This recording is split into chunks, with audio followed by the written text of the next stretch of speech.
whatever happens, we will push as hard as we can. Our drivers will push as hard as we can because we want to get back to winning.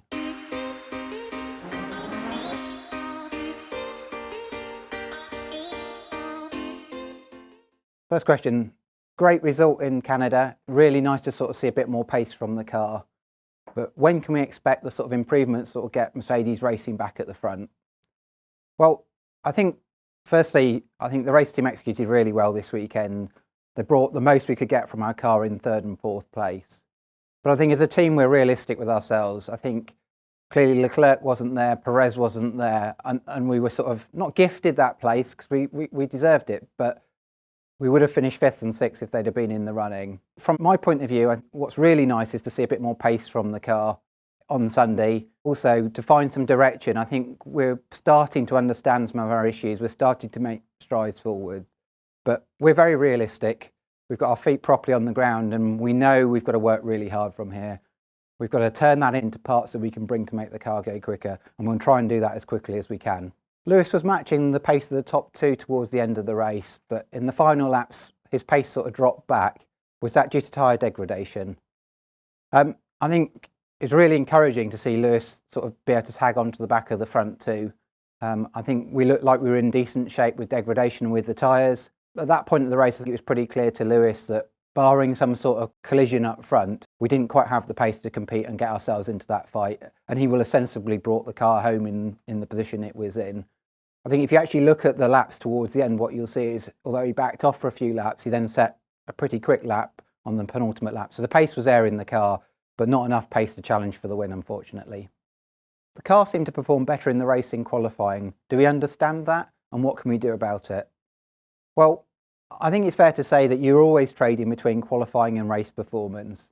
And if you sort of look at what's important, then generally race performance wins. And you can see if you look at some of the cars we're competing against, some of the cars that beat us in qualifying this weekend, you'll see that their race pace is poorer. And I think that's just a trade you make rather than something that there is to underlying fix. You know, we could probably take steps to improve the qualifying performance, but we probably hurt the race performance as a result of that. And we think we've got our balance roughly in the right place for the car we've got at the moment. Was it George's call to go to slicks for Q3, or was it the team's call? Well, to be honest, it was George's call. George had been saying all the way through qualifying that the track was going to move progressively towards slicks. And while we thought that was really surprising early on, you could start to see a dry line emerging, particularly in Sector 2 and Sector 3. And normally in these situations, it's the drivers you ask, because the drivers have got a feel for the car. That was George's opportunity to potentially compete for pole position. And while the risk didn't pay off, it was still a nice thing to do. It's still part of motor racing, and actually we really enjoyed that. Why did George pit straight after Lewis when George's tyres were much younger? I think if you look at the situation of the race at that moment, we were on for a 3rd and 4th, and probably not a lot we could do from there that was going to change that. What we could see up front though is we could see that Sainz was potentially going to try a 1-stop. And looking at that potential 1-stop, we could see that if he dropped off the tyre curve at the end, then Lewis had an opportunity to beat him for the race win. And potentially also George. But in George's case, that was always going to be much more of a struggle. And so the earlier we pitted him, the better chance he had of achieving that strategy. And our gamble at that point, given we had nothing to lose, was that Sainz would try and go for the win, that he would try and hold out on the 1-stop and try and beat Max Verstappen, who was on the 2. And if he fell off the tyre curve at the end, he'd get overtaken by Max, and then potentially our drivers could also interact and potentially overtake.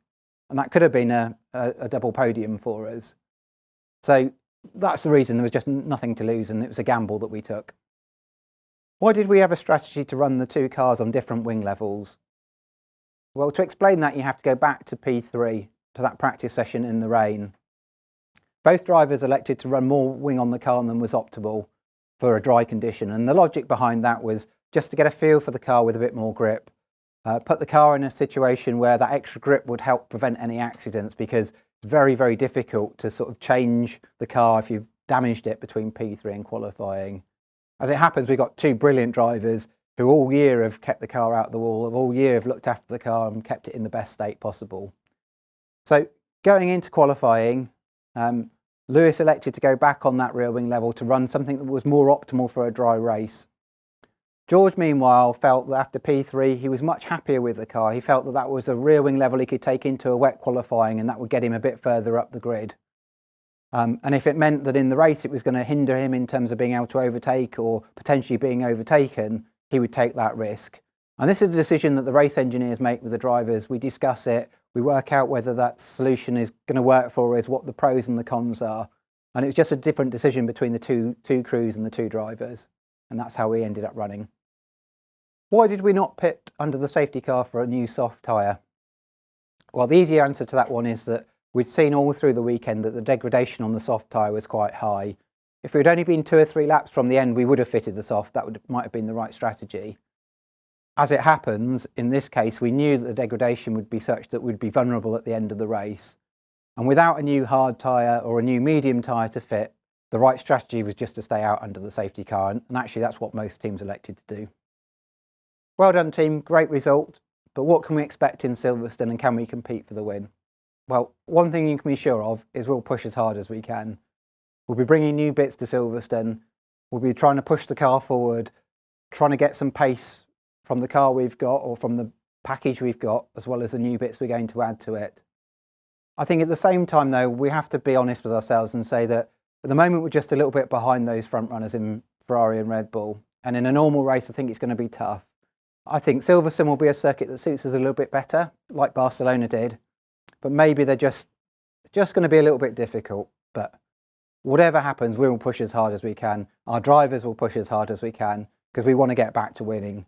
We want to win for the team. We definitely want to win, and we want to win for you, the fans. So let's see what happens. Thank you for all your questions. Once again, you've shown huge insight into our sport and show you as the fans have quite a lot of knowledge of what we do.